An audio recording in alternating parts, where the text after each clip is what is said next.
Je me suis réveillé ce matin avec la nouvelle du meurtre de Luca, un TikToker belge. J'ai vu qu'il y avait pas mal de versions différentes qui avaient circulé dans la presse, mais je vais vous donner la version officielle du parquet. Alors tout s'est déroulé hier, mercredi, en début d'après-midi, lorsque Pietro, l'ex-compagnon de la maman de Luca, s'est présenté au domicile de cette dernière, avec, selon les dires de la maman de Luca, l'intention de la tuer et puis de se suicider. C'est là que Pietro l'étrangle et elle perd alors connaissance pour quelques instants. Alors qu'elle revient à elle, la maman de Luca s'enfuit et se rend chez sa sœur qui habite plus loin dans la rue. Sa sœur prévient donc Luca de ce qui est en train de se passer. Luca, qui apparemment ne travaillait pas très loin de là, se rend alors au domicile de sa maman pour s'assurer que sa maman allait bien.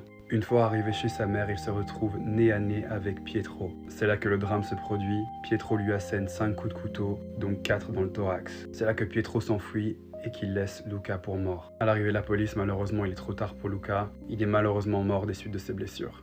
Après avoir été activement recherché toute la journée de mercredi, Pietro s'est rendu de lui-même à la police hier soir, là où il est apparemment maintenu en détention. Pietro et Madeleine, la maman de Luca, avaient entretenu une relation qui a duré 9 ans, et Pietro ne s'était toujours pas remis de leur séparation. En plus de cela, Madeleine avait un nouveau compagnon, ce qui n'avait fait qu'empirer les choses pour Pietro. D'ailleurs, il y a 1 mois et demi, les 18 et 20 décembre dernier, Pietro s'était rendu chez Madeleine pour essayer de la récupérer, et une de ces 2 fois-là, il a d'ailleurs crevé les pneus du véhicule du nouveau compagnon de Madeleine. Ces événements-là avaient déjà valu l'intervention de la police. Il avait été déféré devant le parquet, qui lui avait rappelé l'importance d'un suivi psychologique. Son dossier était d'ailleurs en cours d'actualisation. Pour ceux qui ne le savaient pas, en 2013, la maman de Luca avait déjà porté plainte contre lui pour d'autres faits de violence, affaire qui malheureusement avait été classée sans suite, vu qu'elles étaient d'une moindre gravité. Pietro était censé comparaître devant un juge d'instruction aujourd'hui. Les chefs d'accusation sont homicide et tentative d'homicide. Il doit encore déterminer le degré de préméditation de ses actes. En plus de sa famille, c'est toute la communauté de Luca qui est en deuil. En effet, il était encore en vie hier matin.